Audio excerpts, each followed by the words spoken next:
Connor? Yeah, Steve? Somebody stop me. Okay. Folks, I didn't think we were going to have to get topical during this miniseries, but here we are talking about a movie that features masks. Something that you should all be wearing whenever you can. Yeah. And if you want to be extra precautious, I said I had a surprise. You should probably wear this one. What? I need context. Please If you want to explain. be extra safe, please wear this mask. No, that mask is dangerous, though. It is dangerous. It has a mouth hole. Never mind. Don't wear this mask. So, for context, I think it was probably 4 years ago now, because I was still in high school. I was just on Amazon, and it was actually, no, what it was is Jim Carrey's staff from Batman Forever was on auction. Okay. And I was like, I want that Riddler staff so bad. But it was thousands of dollars. Yeah, that would be insanely expensive. Yes, it was. But I was like, I need it. And then I was like, you're being ridiculous. But I was like, what other Jim Carrey props can I buy? And then I was like, I know I can't get the actual mask. But what if I can get a really cool replica of it? Do they sell those? And I went on Amazon and I found this Chinese company that was selling replicas of like movie props. And they had this. Wow. And I was like, I'm going to buy this. And I did. Did you compare it to the movie? It looks pretty good. Because just looking at it, like, I'm not like, have you compared it to stills? Because people who buy prop replicas do that a lot. I think it's a little off color. Mm-hmm. The detailing on the nose and the Loki L are like pretty spot on though. Because I don't think, Connor, I hate to break it to you, but I think they modeled it after Son of the Mask. Don't you dare tell me that right here in my own home. Because if you want to like freeze frame your DVD or whatever, I don't think it has the L. Because this movie kind of implies that it might be Loki. And then Son of the Mask just flat out says it's Loki. Okay, it has Alan Cumming. I'm looking at the mask right now on Google Images. I love that we haven't even properly introduced the movie. It's The Mask, by the way, guys. No, let me do my spiel. Connor. You do your spiel while I make sure this is the actual one from this. Okay, it does have the L in the original Jim Carrey one. Okay. At least from what I'm seeing in the some chin stills. looks a little too short. Like, the mask in the movie, I think, looks a little longer. Yeah. Now, how much did you spend on that? Oh, like $50. That's not terrible. No. Well, is it like hard plastic? Yes. It also has these like strap things. I don't know why. But so you can wear it as a mask. Yeah, but like, I don't know. I'm a purist. Put it up to your face. I want to see it. It's not clean. It's been like my floor. Looks pretty good. Yeah. No, this is before you knew me, and when I was an even bigger dweeb than I am now. Oh my God. But I did there was a couple Snapchat filters where it was like a green, like lizard-esque face. And you can bet your bottom dollar I recreated scenes from The Mask using that filter, covering my face with this, and then taking it away, and it was the green, like, lizard-esque thing. And I got really embarrassed, and I deleted them off my Snapchat. I would give so much money to see those today. Mm-hmm. I think Folks, I was, like, a junior in high school. Welcome back to Radio Rialto. We're now, like, 5 minutes into it, and we haven't even started properly. I'm loving this. We are continuing our Jim Carrey skyrocketing to stardom retrospective, which we've belovedly dubbed JC94. And Connor, today we'll be talking about The Mask. Yes. From director Chuck Russell, credited as Charles Russell in this movie. From the year of our Lord, Connor? 1994. This miniseries will never get that part wrong. Nope. So before we go into the backstory of The Mask, Connor, what is your experience with this motion picture? Same thing with all three of these. Well, Ace to a lesser extent, but this and Dumb and Dumber were very instrumental in my childhood. I'd probably seen The Mask close to probably 8 or 9 times, this being the 9th. I don't know, it's like X2. I don't hold the same esteem as X2, but I think it's just like part that's like ingrained in my childhood. So I just hold it in this very high place in my heart. Mine is kind of similar. to a slightly lesser extent. This was a childhood favorite of mine. I mentioned this in our Ace Ventura episode, but my cousins had this on VHS, so I'd watch it a lot when we went to their house. This would be on cable a lot, or if like my parents went out to dinner and my brother had to babysit me, they're like, you can pick a movie on demand, and The Mask was chosen more than once. I watched this movie a lot as a kid. I have not seen it in like over a decade though, so I was cautiously optimistic to return to it. So should we get into the backstory of the development of The Mask? Go for it, Chief. Because I have all sorts of stuff. So The Mask, let's start with director Chuck Russell. Chuck Russell, Connor, you and I watched the movie he made right before this, earlier this year. Oh my god, did we? Yes, it is the 1988 remake of The Blob. Oh, wow, okay. Yeah, same guy. So Chuck Russell, he makes Nightmare on Elm Street 3, The Dream Warriors. The best Nightmare, in my opinion. That movie's a lot of fun. And then very soon after, he makes the Blob remake. So he's like a horror guy. And then this comic book comes along from Dark Horse Comics called The Mask. This is the first issue of The Mask. It's a 5-part miniseries from writer John Arducci and artist Douglas Mahnke. Mahnke. Let's say Mank. And it follows a man named Stanley Ipkiss who gets a magical mask who gives him cartoonish-like abilities and sort of breaking the real-world physics. And it leads him on a murder spree. And the first issue ends with him being shot dead and the mask moving on to his girlfriend. And then issues 1 through 4, because it's issue 0, follows Kellerman, the police detective, and now he is the Mask.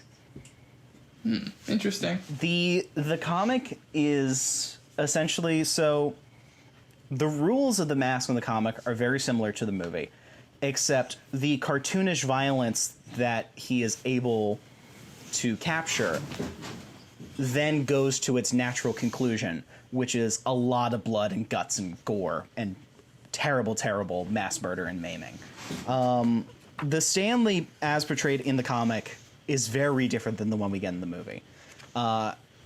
So, New Line Cinemas, which at this point is wrapping up its Nightmare on Elm Street series, that franchise has sort of run its course, is looking for its new Freddy Krueger. And this comic comes out and it makes a splash, and here is a hyper-violent killing machine who cracks jokes, much like Freddy Krueger, and they think this is our new horror franchise.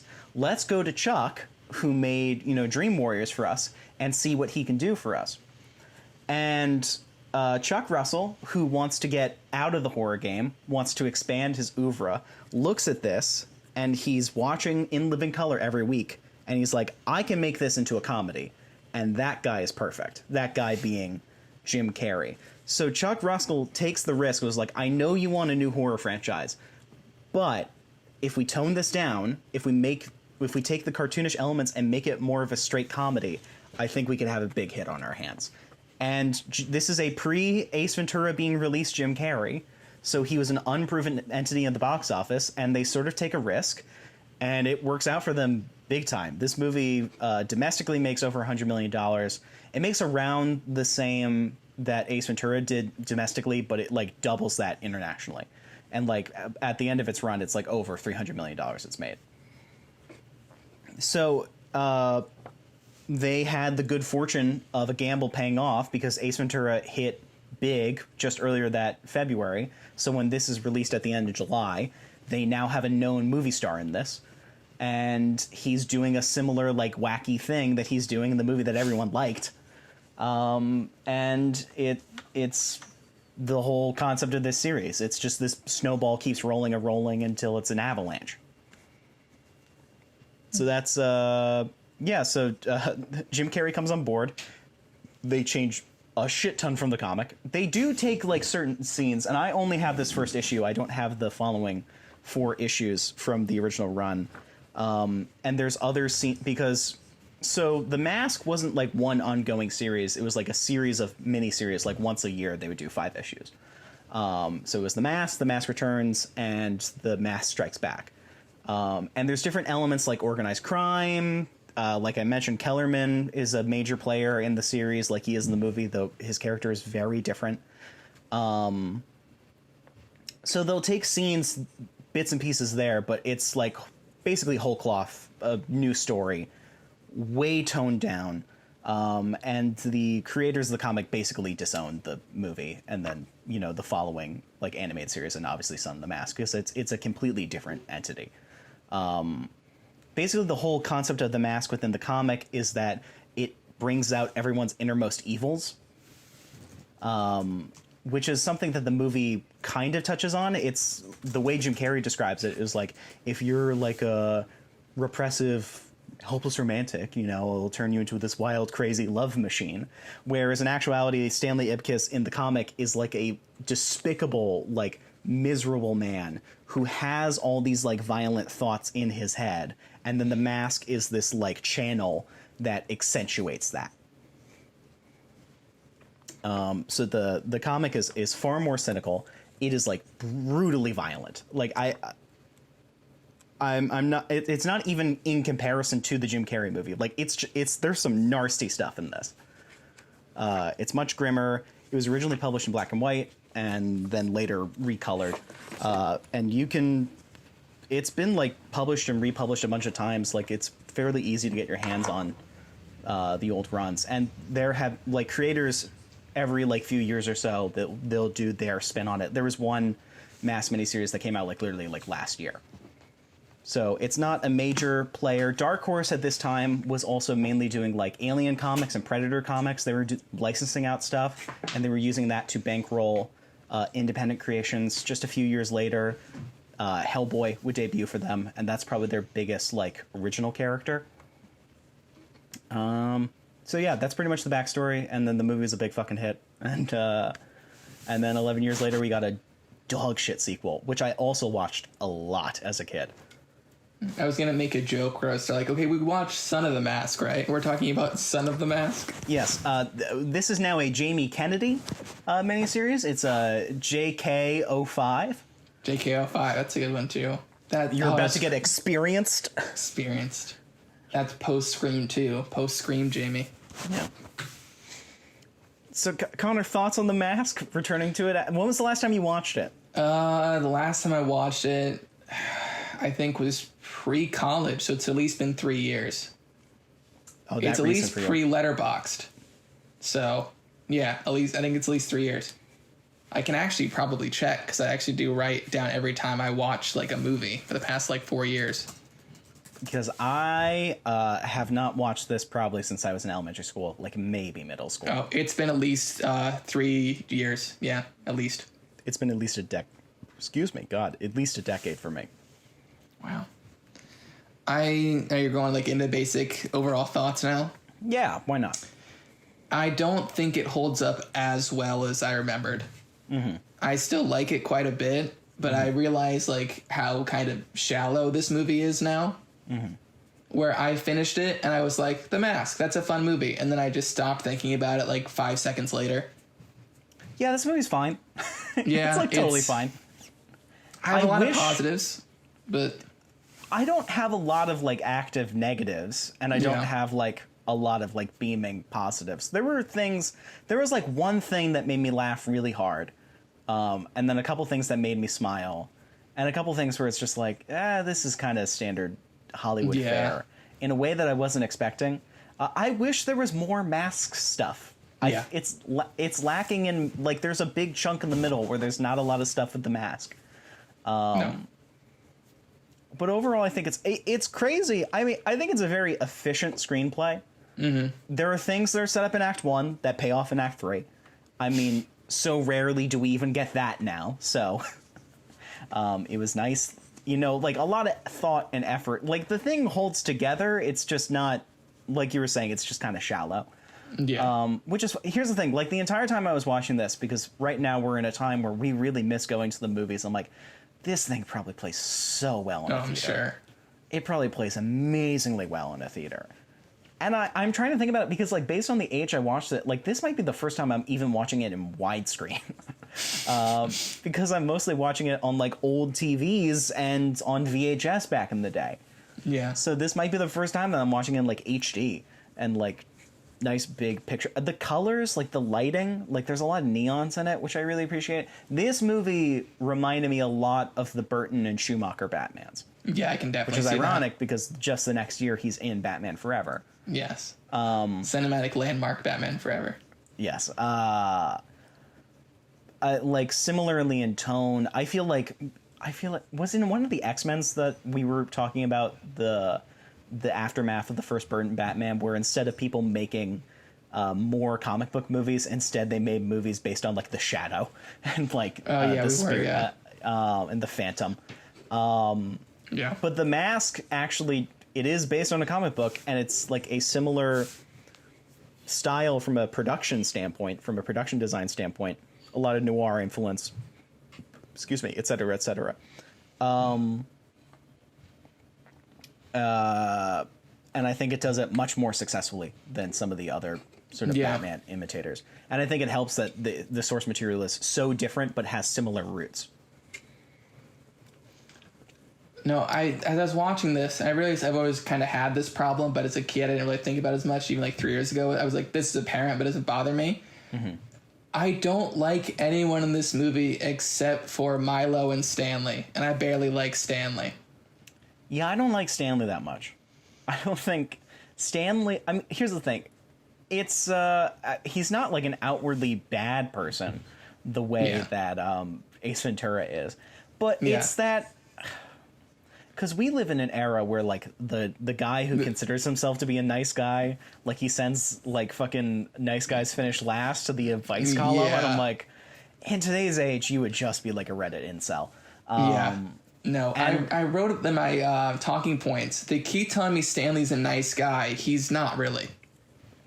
Yeah. The only nice thing we see him do is give up concert tickets. And even that's not... nice. It's just he wants to impress this girl who we never see again, by the way. Like, she never shows back up. Because he has a crush on her, and he's like, I guess. God. They keep telling us he's nice, so we like him. Yeah. But it's just like, I like him because he's Jim Carrey. Yeah. But like, that's one of the things, though, and I'm like, Jim Carrey is handsome. Like, he's goofy looking, but he is, like, inarguably, like, conventionally attractive, especially in this movie. I just have a hard time believing that Jim Carrey can't get a date. Yeah. I feel like he would be able to figure, like, maybe not like Cameron Diaz. He's a pushover nice guy nerd. Yeah. That's why he doesn't get dates. They wanted him to be, like, a Jimmy Stewart, and he's not. Yeah. I don't know. That's my thing. Like, the things that I don't love in this movie are at least functional. Yeah. It's like it's shorthand. I get where you're going. It's fine. Yeah. Do you want to transition into a positive negatives talking points-esque area? I'll let you lead this conversation. Okay, so I guess let's go with positives. Let's go with positives. Let's go with positives. We talked about Jim Carrey. I think he's just incredibly solid in all three of these movies, even if I don't like people he's playing. Yeah. I think it's interesting. I think these two, this and Ace, these characters mixed together kind of equals what we get in Lloyd in Dumb and Dumber. Yeah. Because I think the Stanley is kind of like, compared to Ace, obviously, he's like reserved as all can be. Yeah. And I think when they meet together, they meet the perfect Jim Carrey level of energy, which I think he kind of sticks to for the rest of his early career. Yeah. With like that kind of, because it's in Dumb and Dumber, Liar Liar, Me, Myself, and Irene. I would also say he has that like that hot spot of like, and Batman Forever too. I don't know if I said that. Yeah. They all have that same like perfect level of energy. Mm-hmm. And I think here he's gonna be a little too calm, and I think in Ace he's a little too far. Well, the interesting thing about this performance is that it's the entire spectrum, where as Stanley he's too reserved. And then as the Mask, he's at, like, Ace Ventura level. Yeah. But in this, like, sort of what I was talking about, the problem with Ace Ventura, within the context of this movie, it actually makes sense. Because this movie is presenting an internal logic in which the Mask, like, escalates and amplifies all these things that are within this reserved person. Yeah. And when he is the mask, people treat him as if he's weird. Like, they don't acknowledge, because this is like a very heightened world. Yes. So they don't treat the mask the way that you and I would treat the mask. Yes. But they at least acknowledge the fact, like, that guy, That guy's out kosher. there. That guy's out there. Like, that's all I need, which Ace Ventura doesn't have. No one reacts negatively. They're like, oh, Ace is annoying, but it's not like this guy's like a huge asshole. Yeah. With Not here, even like, a huge asshole, but it's just like no one acts like this. Yeah.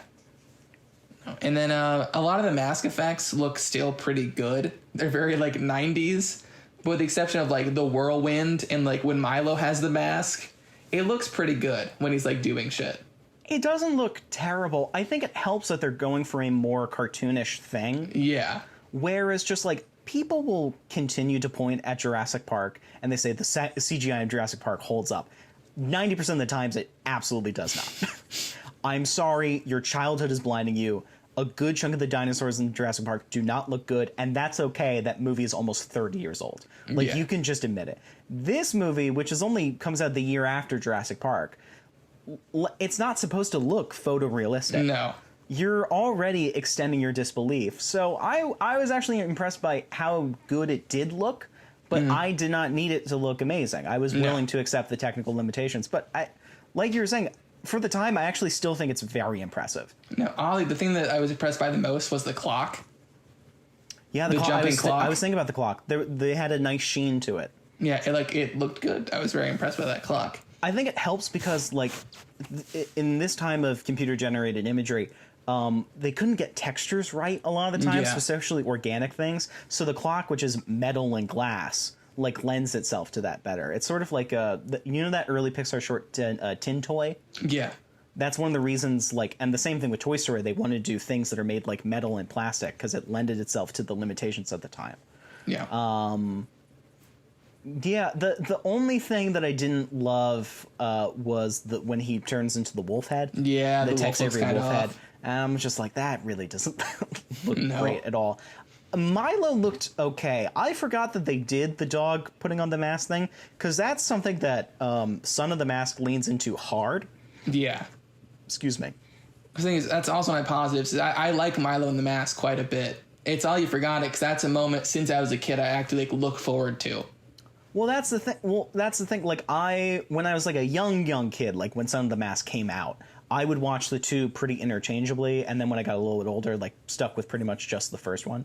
Yeah. But I haven't seen either of these in a while, so when I see a dog in the mask, that's something I only really associate with Son of the Mask. Where now when I rewatch the movie, it was like, oh, it's obvious that this tested well, so when they made the sequel years later, it's like, we need more dog. It works well with me. You gotta be. Well, I was also positive. The Milo is such a good friend, and I don't know the dog who plays him name. He's amazing in this movie.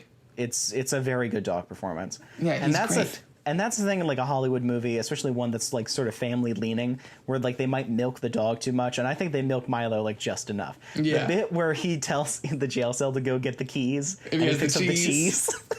He's just like, drop it. And the way that he drops it, it's just perfect. It's just perfect. It's a beautiful dog performance. The way the dog freezes too when he's pulling the keys off the guard and the guard moves, and the dog, it's like, obviously he's a dog. He's not trying to emote. Yeah. But it's like the look, like the expression he has, like actually works really well. Like he's actually kind of scared he's gonna get caught. I had a bit, because like movies can like over milk the cute animal too much. I had a smile on my face whenever Milo was on screen. Yeah, I love Milo. It really worked for me. I love Milo. The two dancing scenes. I like the one in the club better, but yeah, the Cuban Pete one's also pretty good too. I like Cuban Pete more personally. Yeah, I don't know. The dance scene in the club is perfect for me until like the spin in the air. Yeah, it's like that one's still a like little too much. Yeah, it's still like could be a real dance, and then like throwing in the air just kind of like milks it. Even like the wobbly knees, I'm on board with that. But her going with that for me, the club scene is like the iconic scene from the movie. Yeah, like that's the outfit he's wearing in the poster and everything. But I feel like that's like sort of what we expect from this movie. Yeah. And I like the thing in the Cuban Pete thing where the mask is infectious. Like he's having effect on the people around him. So he's doing this musical number for these cops, and instead of them being like cynical bastards about it, they're getting into it. They're getting into the groove. I love that. I just No, this is an actual positive little bit I liked when they're going through his pockets. Yes. I didn't know how much I remembered that scene. I was quoting it with him. Oh my god! I don't know. And then when he pulls out the picture of the detective's wife, that got me. That was so one good. What's that, Kellyman? You don't have a sense of humor? You married her after all. It's so good. No, the bit that made me laugh a lot. Mila made me laugh a lot, and I might as well just reveal the bit when he right before he discovers the mask, and he's in the loaner car from the shop. Yeah, and he kicks it, and then like 3 things falls apart, and then like one other thing falls apart, and then like a door falls off, and then the entire thing like that escalate. Like my laugh got louder and louder. Like the escalation, the timing on that is absolutely perfect, and it's like one of the dumbest, hackiest gags in the movie, but it just works beautifully. Then, that's a lot of the stuff that I wish the movie would. I wish it had more of it. Yeah, because the mob stuff, like you need that. I feel like actually the stakes of the mob stuff like works really well. Like the introduction of the main gangster with the golf club scene. I actually think it's a very effective. Like it sets up stakes, but also still fits well in the very heightened tone of this movie. But overall, I just wish there was more jokes. Yeah. Which is weird to say of a comedy. Yeah, I definitely agree with that. For me, it's kind of going negatives a little bit. I don't like Dorian as a character at all. He's very functional, which that's all I really need. I weirdly like that performance. It's Peter Green, right? Yes. Who plays him? What else has he done? I know him from Pulp Fiction, where he's Zed. He's Zed. Yeah, he's Zed. Oh, wow. Zed's dead, baby. Yeah, Zed's dead, baby. Zed's dead. So that's how I know him. I know him from The Mask and Pulp Fiction, which, oddly enough, same year. That's crazy. That's a big year for him. He's in the Martin Lawrence movies Blue Streak. He's in Under Siege 2. Yeah, he's not in a lot of stuff. I think, like, they cast him because he has that, like, chiseled chin, like, tough guy thing. But he has, like, a weird chaotic energy, though, that I think he actually sells the role. Like, in a lesser actor like that, the character totally would be functional. But there's weird like, if you watch his eyes, like, he's always, like, looking after stuff. Like, you can always tell, like, he's looking for the next thing, or he thinks someone's going to be after him. I think his performance is good. I don't like the ending where he puts on the mask. Yeah, he looks like a Buffy the Vampire Slayer villain. No, he looks like Bane in Batman and Robin. Oh, yeah, that too. And it's just like, is it him doing the dubbing of like the evil voice? I don't know. It's just like him just as a person is more threatening than big macho, superpowered Dorian. No, that's never worked for me. Even as a kid, I was kind of like, I don't know. I get like, obviously there's very different personalities between like obviously Stanley having the mask and Dorian having the mask. Yeah. But I don't feel like this like weird bulky like guy would be like Dorian's like mask. I totally agree with it because the thing, like Dorian's like he's sleek. He's like a snake or a weasel. Yeah. There's like something slippery and like stabby about him. I feel like he should have like you see like a weird like sharper features. Yeah. Yeah. I don't buy like obviously you're going with like the villain like big bulky like scary, but I feel like it should be like a slimmer like almost like snake like kind of thing. He should look like Ray Wise. He should look like the devil. Yeah. Oh, if he had horns, that'd be so cool. Yeah. Also, his mask just looks dumb. When it's him talking to Tina. Painted features, Yeah, like they give him like weird like cheekbones. They give him because here's the thing, like from the front it looks good because it's putting emphasis on that contour, but in that reverse shot it just looks like there's a thing like on TikTok where people will add lines to their face so they look like a Lincolnstein painting or something, and it looks cool, but if you like turn slightly, like the whole illusion falls apart. It's that same thing. It looks like that. Yeah. And then my final positive, because we're kind of going like a snake like Dorian here, is I like the Peggy turn. And her justification is, you know how hard it is to find an apartment in this town. Yeah, it's pretty good. Like I said, like a thing that's introduced in Act 1 pays off in Act 3. Like it's functional, but it works. So she's just like the advice column pays dick, things like that. I would like it more because there's a part in the middle of the movie because like my memories of this movie is basically only the first half. I really did not remember much about the second half of this movie at all, particularly like the last third. Like I couldn't fucking tell. Like I vaguely knew it was like he's gonna beat the mob. That's it. Because I didn't remember Dorian. I didn't remember Dorian. Period. I mostly remembered Jim Carrey and Cameron Diaz hijinks. Yeah. So there was a huge chunk, excuse me, in like the second act of the movie, and I'm like, is that reporter like ever going to show up again? And then she shows up in the third act, and then it's like the whole thing unravels pretty quickly. I think it works, but I just feel like I just wish there was more of her. I wish that like maybe there was this like side plot where like maybe he's seeing her on and off, or she keeps following up on the story or something. Because funny enough, I forgot that she does turn on him when I was watching it this time. And I was thinking, like, I almost like her better with him than Cameron Diaz. So I was like, I kind of wish he like ended up with her, and then she had the turn, and I was like, oh, I feel betrayed just like Stanley. I was into you, Peggy. Was that her name? Was it Peggy? Yeah, it's Peggy. Yeah. But it's that whole thing where like the person who you thought was nice was actually bad, and the person who you thought was bad was actually nice. Yeah. It's functional, it's shallow. Yeah. The thing about The Mask, it's like a solid, entertaining movie. But there is like a really good movie in here somewhere. And I just feel like a couple more drafts on that script, and you really have something that's cooking. Do you want to talk about Cameron Diaz now? Yeah, I think she's pretty good. I think she is okay. I don't think Cameron Diaz is a great actress. I feel like I'm not talking out of school. And I feel like her... Obviously, there's more limited opportunities for women there are in Hollywood than there are for the men. Yeah. But I feel fairly confident, having seen a good amount of the Cameron Diaz oeuvre, is that she's a fairly limited actress. A compelling screen presence, has really good comic timing. I wish they gave her more jokes. Like, they basically only use her as the sex symbol.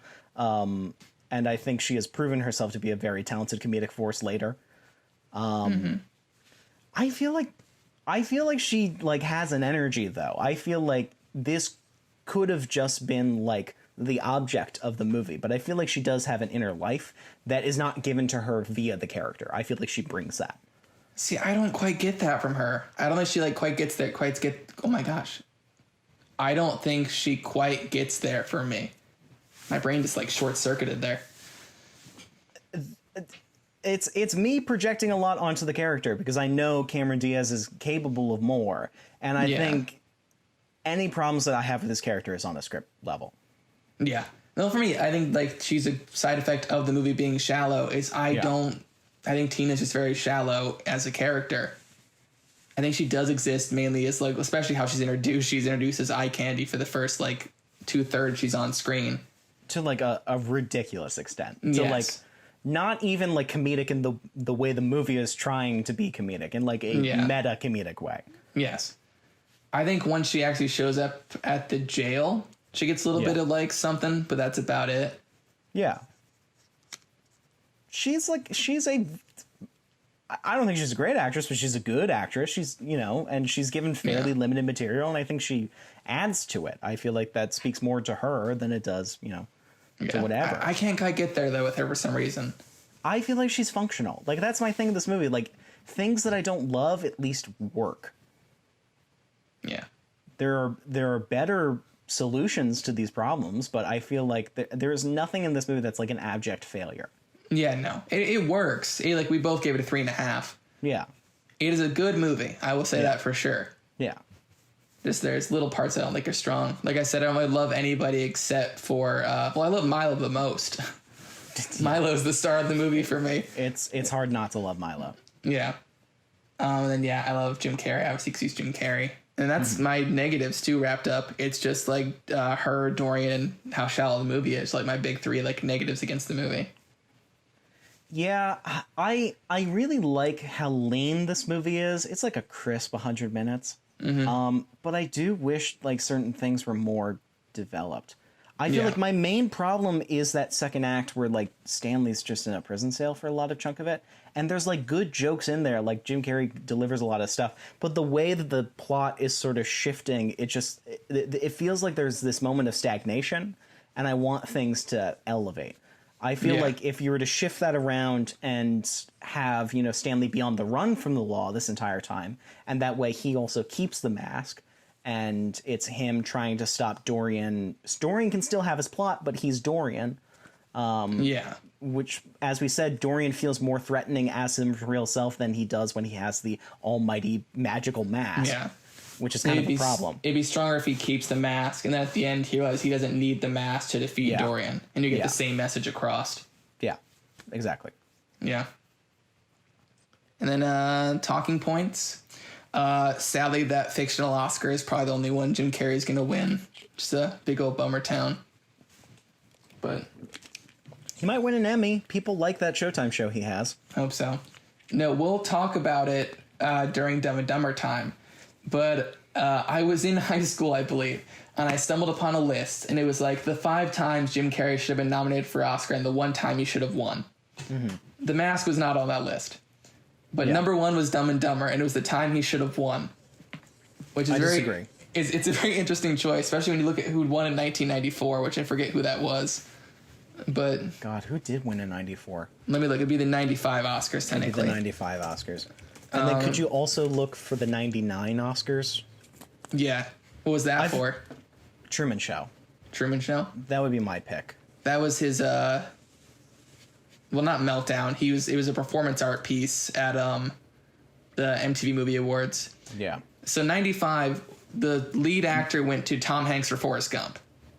Oh, yeah. So that's it's Travolta.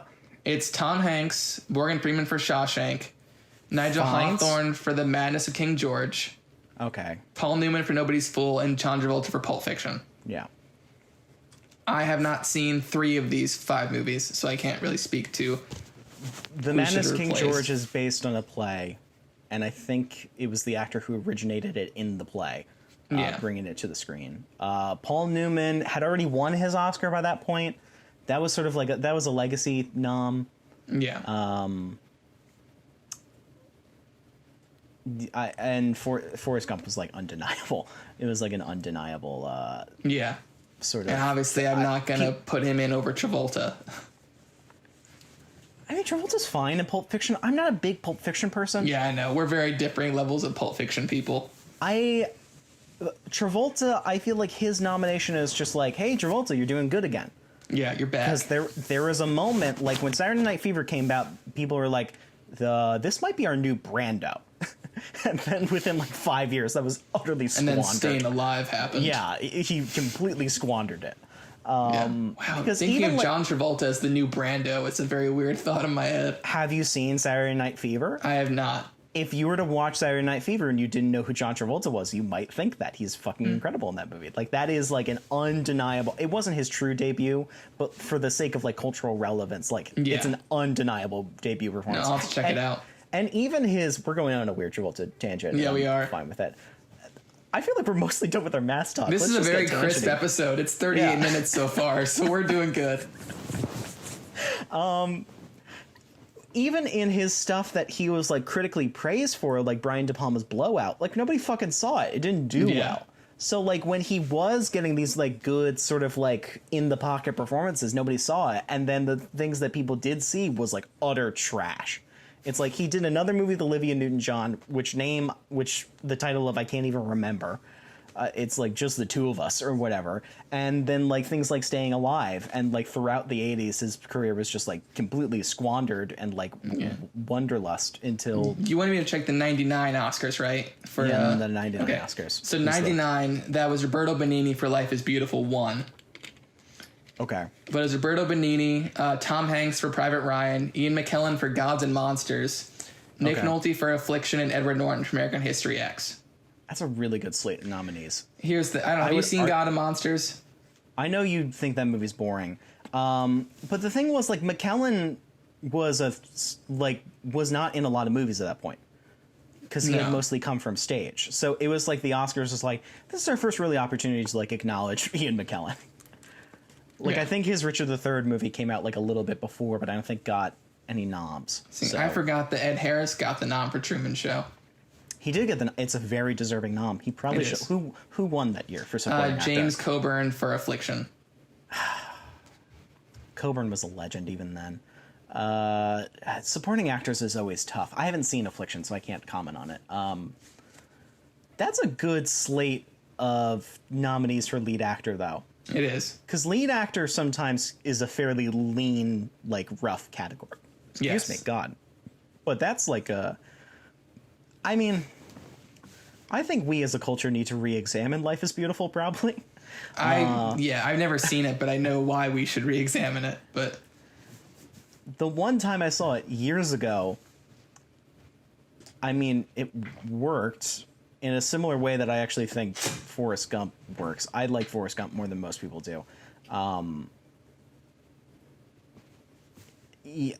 But of the ones you just named, I feel like Benigni's probably the weakest. Yeah. I mean, fucking Hanks and Private Ryan. Yeah, I know. Love that movie. I watched that for the first time recently, and yeah, I mean, like I said, I've only seen Private Ryan and Gods and Monsters, so of the two, I'd give it to Hanks over McKellen. But Saving Private Ryan, just a great movie that like lives up to its hype. It's just here's the thing. If you know me, I will occasionally say that Spielberg I feel is an overrated director. Oh. That goes out the window with Saving Private Ryan. And I stand by that you have not seen enough of his movies. I have not, yes. To be fair, I haven't seen the ones that I consider to be ones. Great. Yeah. You haven't watched. No. I've seen his masterpiece Hook. That's all I need to see. So Bangarang. Bangarang. Okay, so I mean, what else do we have to say about them? The Mask. Going back to the film we were discussing. Yeah, do you have anything left to say? I have one last talking point. Okay. Where Tina says, like, he likes to say, like, you're such a good guy, like, you're the sweetest dude on planet Earth, or whatever. Mm-hmm. And it's like, I like the guy underneath the mask. And she's alluding that he's the one who treats her like an actual person and not like an object. Yeah. That scene in the park, he's treating her like an object. Pre-mask or post-mask? Mask. Well, yeah, but the mask... But at that point, she doesn't get how the mask works.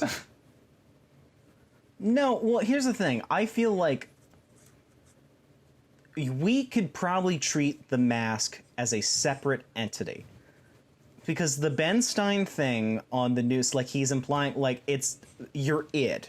Yes. So it's, if we're going with Freudian psychology, which, on principle, don't go with Freudian psychology. No. But the id, the ego, and the superego makes up the entire subconscious, right? Yes. So the mask is only representing 1/3 of your subconscious. Yeah. So... But I just think it's weird. It was jarring to me because she's talking about how everyone treats like an object and Stanley doesn't. Yes. Despite literally like 10 minutes ago movie time, she had to like kick him in the balls to get him off of her. But earlier in that scene, like, I feel like that jail cell scene is very sweet. And there are things that he's saying where he is looking for her, he's looking out for her best interest as a person, not just as this girl that I ogle and I like. Yes. So I feel like it's one of those things where it's just like these two characters have not spent enough time together. Yeah. I have less of an issue with it than you do. I think it, like I said, it's at the very worst functional. Yeah. But here's like, if these are my nitpicks, then obviously the movie it's a good movie. Yeah. And obviously by the length of our discussion, and it was padded by like Oscar talk, we're at 44 minutes. That's probably be cut down to like 40 by the time this is done. Yeah. So like, yeah, it's a very clean, crisp episode of the show. I mean, what is there to say? It's the mask. It's the mask. Fine. Yeah, it's a good movie. It's neither great nor awful. It's just like... And we're getting into a landmark of American cinema next time around. So Yeah. From Academy Award winner Peter Farrelly. I don't like to talk about that. We're going to have to. We're going to have to, and I don't like it. We're going to have to. Especially as far because as Dumb I'm and Dumber... concerned, the Farley brothers' career ended before they got on Project Greenlight. Oh, God. What was the name of that screenplay? Oh, it was like The Last Not American Another Screen- Pretty Woman. Ugh. Yeah, or something like that. It was called Another Pretty Woman or Not Another Pretty Woman. I don't remember. Ooh. Yeah. The Farrelly brothers. You can do better than that. It was something like that. Here's the thing. That was the start of that season being a disaster. Let's go into Project Greenlight. Project Greenlight talk. So the guy who made the Leisure Class, Jason something, yes. because like the whole thing was like all the filmmakers that auditioned would get like one scene from this screenplay, and you know bring your own style to it. His thing was the best because his very specific style with this material that didn't, like, when you read it on the page you would not think fit, actually fit very well. So I think when the producers chose him, it was a justified decision because they're like, he can bring something different to this material. I wish that he made that screenplay. Oh, as do I. I wish he wasn't a jerk and followed any of the rules of the show. He was an awful human being. Yes. Because there were things, because in art you could make, because we like to celebrate mavericks because they push boundaries and shit like that. But you need a certain level of genius behind it, which he did not have. A level of genius and at the very least charm. But it's a thing where I'm sure if you're friends with Jason, he's the swellest guy on planet Earth. You and Jason are good friends. Because here's it, we as film, this is going to sound a little pretentious and forgive me, but we are film students. Yes. So we have a certain... This is a factual statement. Yes. So we have a certain respect, like, for the craft and an admiration for the craft and the process that goes into making a movie. Mm-hmm. So when this man actively backstabs and goes behind producers and just, like, keeps insisting on, like, having his way, a process that's built on collaboration, and he just rejects it at every single turn, to the point, I don't know how long ago you watched it, I rewatched it, like, a couple years ago, to the point the president I'm never rewatching that season. The president of there's an episode, the president of HBO comes to him and says, you need to stop. I remember this. I am tempted to cancel the show because it's just not worth dealing with you. Yeah. If you get to the point where the president of the corporation that is employing you is not only funding your movie, but the documentary series around your movie. It. Not just cancel your movie, but like scrap the entire season. Yes. No, it's the point where you are so annoying and so insufferable and so detrimental to this process that he is being like, I'm thinking of scrapping the entire thing. Yeah. You're a problem. And here's at the very least, my guy Jason, you now have like a 7-part doc of why someone should never work with you again. I don't know what you were thinking, but you literally have now a 7-part documenting why no one should ever work with you. It's like we learned nothing from Shane Dawson. Oh. Which, by the way, that season of The Chair only gets more and more enlightening as the years go on with Shane. I love The Chair. I've watched The Chair like 5 times. Have you heard about the recent Shane shit? His apology video? You can say apology in the loosest of terms. I didn't watch it because I knew it was going to be bullshit. But with Shane, I didn't watch any of the video because I always go to the comments first videos like that. Mm-hmm. And the first comment was like, he's literally making himself the victim for the first 5 minutes of this. And I was like, yeah, I'm not interested.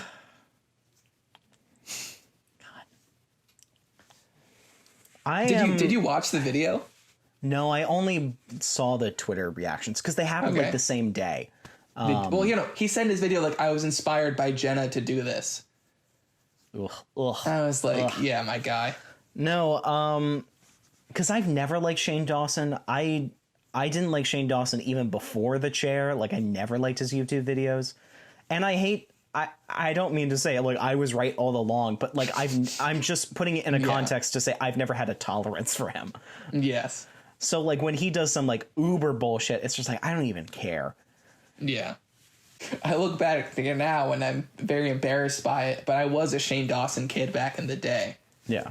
I was never, like, into Shanae or any of that stuff. Luckily, I can still hold some moral, like, strength. But listen, like, I watched, like, fucking Ray William Johnson and, like, Fine Brothers and shit. You and me both. Yeah.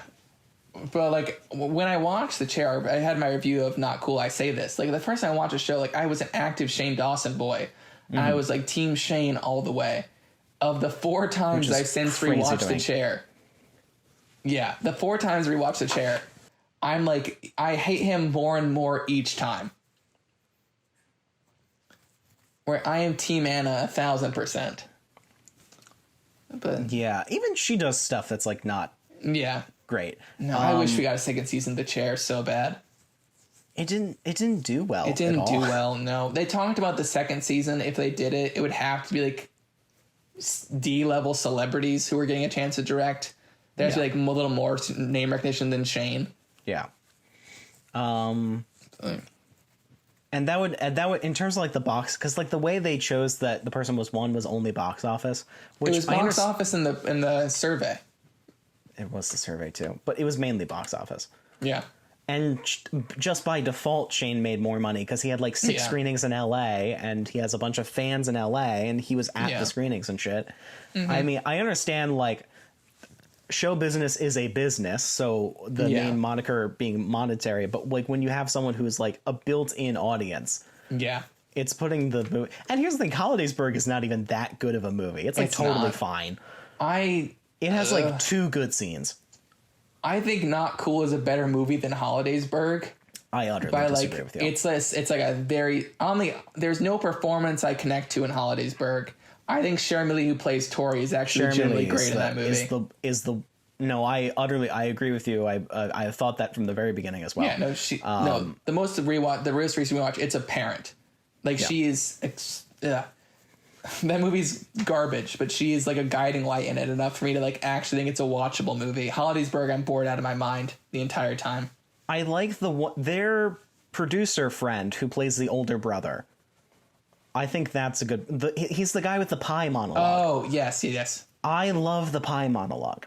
I think that's like the best scene in the movie. I think it's fucking hilarious. No, I love his guy's name is Phil. I love Phil. Yeah. I love Anna's team. Yeah. Especially. Yeah. No, it's the lesbian subplot like doesn't work either. I forgot about it until you literally said that. Yeah, it doesn't work at all. It's low key kind of shitty from what I remember in terms of like how they treat that character specifically. It's just she's mean to people, and then she kisses girl, and she's like, "I lesbian now. I kiss other girl. I happy now." Yeah. It's so interesting because the original screenwriter, despite Hollidaysburg, from what I gather, is actually closer in tone to the original screenplay, like really got on board with Shane's. Well, it's literally the fact of Anna rewrote it, didn't want his help at all. Like, it's my script now. Yeah. Shane was like, I want to work with the screenwriter. Yeah. That was the whole difference. It's still his script with Shane. It's not his script with Anna. Despite it being closer to his original script, he at least wrote Not Cool, while Anna completely took away what Time Is Now, I think is the original title. Like, took that from him. It was a bad title. I don't remember what the title was. It was Something Is Now. We can agree on one thing, though. Not Cool is a better title. It is. It's the one thing that movie has going for it, besides Charmy. Not Cool is a pretty decent title for like a coming-of-age teen comedy. Yeah. Especially directed by Shane Dawson. Yeah, not a bad title for your first time out. This is coming from someone who's like notoriously terrible at titling things. Yeah. No, he's making a horror movie. There's been rumblings. He made Smiley. He didn't make Smiley. He was in Smiley. He was a major part of Smiley, though. Like he was like one of the people who like really got it off the ground. Yeah. No, apparently he's working on making a horror movie. Is it like called His Life? I don't know. We'll see. Well, here, you know the thing. I think I told you about this when Scream is Shane Dawson's favorite movie. For context. Yeah. When Wes Craven died, Shane put on this video where he's like, a whole thing. It was like, I hate myself for not making a horror movie. When I did The Chair, I should have pushed it. Like, I don't know. That would have not have gone well, though.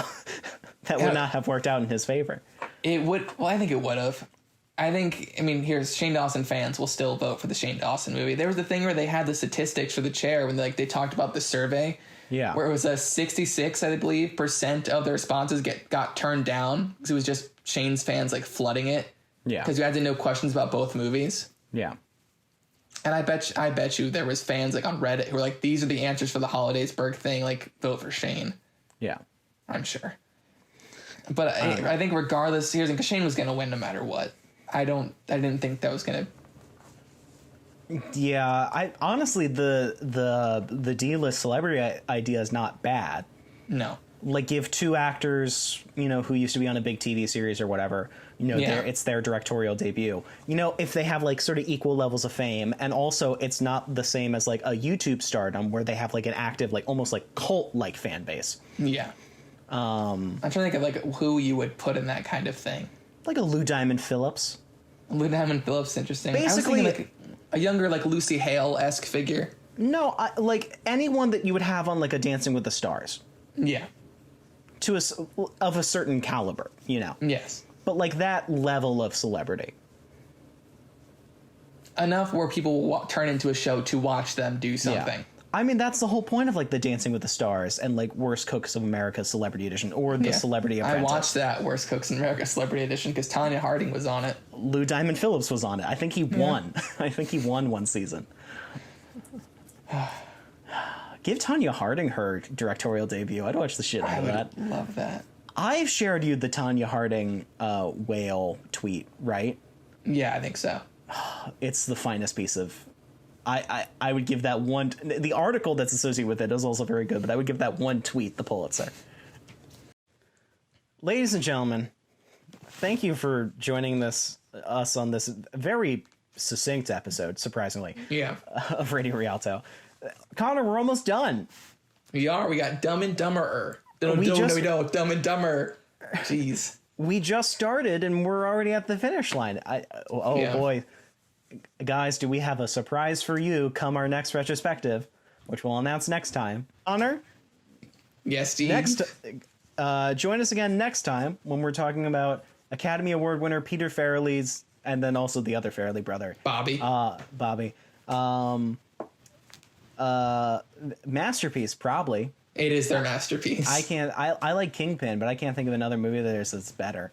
Dumb and Dumber from the year of our Lord 1994. Hell yeah. So Connor, good morning, and in case if I don't see you, good afternoon, good evening, and good night.